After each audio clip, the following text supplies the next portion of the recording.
پورے کے پورے ان چاروں کو دینے چاہیے. جیسے کہ حضور پاک صلی اللہ علیہ وسلم کو اپنی تمام بیویوں میں حضرت عائشہ رضی اللہ عنہا سب سے پسند تھی، لیکن حقوق وہ سب کے پورے کرتے تھے. ایسا نہیں تھا کہ وہ مکمل طور پر ان کی طرف ہو گئے تھے. تو یہاں پر بیان کیا گیا ہے. تو یعنی قیامت کے جس شخص کی، یہاں پہ ایک حدیث ہے کہ جس شخص کی 2 بیویاں ہوں اور وہ ایک ہی طرف مائل ہو جائے اور دوسری کو نظر انداز کر دے، تو قیامت کے دن وہ اس طرح آئے گا کہ اس کے جسم کا ایک حصہ، آدھا حصہ جو ہے وہ ساکت ہوگا.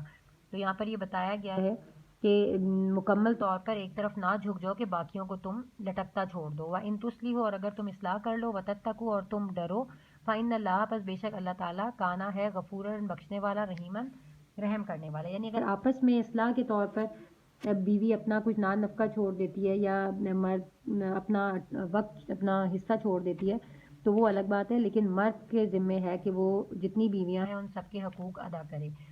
وَإِن يَتَفَرَّقَا، اور اگر یہ کہ جدا ہو جائیں میاں بیوی، یغن اللہ، تو بے نیاز کر دے گا اللہ تعالیٰ، کلن، ان دونوں کو، من سعتی، اور ہر ایک کو وسعت دے گا. وکان اللہ، اور ہے اللہ تعالیٰ اور ہے اللہ تعالیٰ واسعاً، وسعت والا، حکیماً، حکمت والا. یعنی اگر میاں بیوی کے پاس کوئی صورت نہ ہو، نبا نہ ہو سکے، تو آپس میں طلاق کے ذریعے علیحدگی اختیار کریں، کیونکہ ممکن ہے کہ مرد کو اپنی مطلوبہ صفات والی بیوی مل جائے اور عورت کو مطلوبہ صفات والا مرد مل جائے. اسلام میں طلاق کو اگرچہ انتہائی سخت ناپسند کیا گیا ہے. حدیث میں ہے کہ طلاق حلال تو ہے، لیکن یہ ایک ایسا حلال ہے جو اللہ تعالیٰ کو سخت ناپسند ہے. اس کے باوجود اللہ تعالیٰ نے اس کی اجازت دی ہے، کیونکہ بعض اوقات حالات ایسے موڑ پر پہنچ جاتے ہیں کہ جس میں علیحدگی کے بغیر کوئی چارہ نہیں ہوتا. تو اس لیے اللہ تعالیٰ نے جو ہے طلاق کو جائز قرار دیا ہے. اور لیکن طلاق کے تمام جو مراحل ہیں وہ پھر شریعت کے مطابق ہونے چاہیے اور دستور کے مطابق ہونے چاہیے. اس میں کسی قسم کا کوئی غلط قدم یا کسی دوسرے کے ساتھ ناحق ناتلفی جو ہے حق تلفی نہیں ہونی چاہیے. وَلِلَّهِ، اور اللہ ہی کے لیے ہے، مَا فِی السَّمَاوَاتِ، جو کچھ آسمانوں میں ہے، وَمَا فِی الْأَرْضِ، اور جو کچھ زمین میں ہے.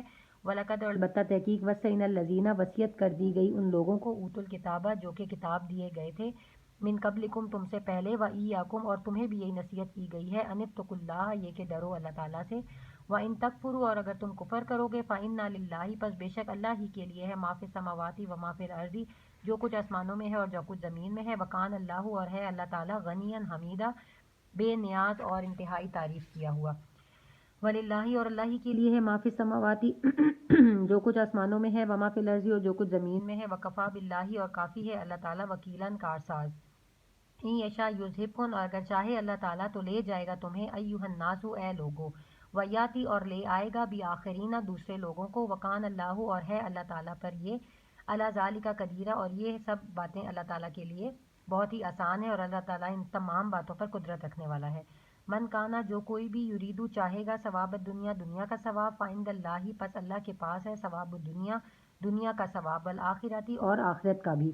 وکان اللہ، اور ہے اللہ تعالیٰ، سمیعاً، سننے والا، بصیراً، اور دیکھنے والا.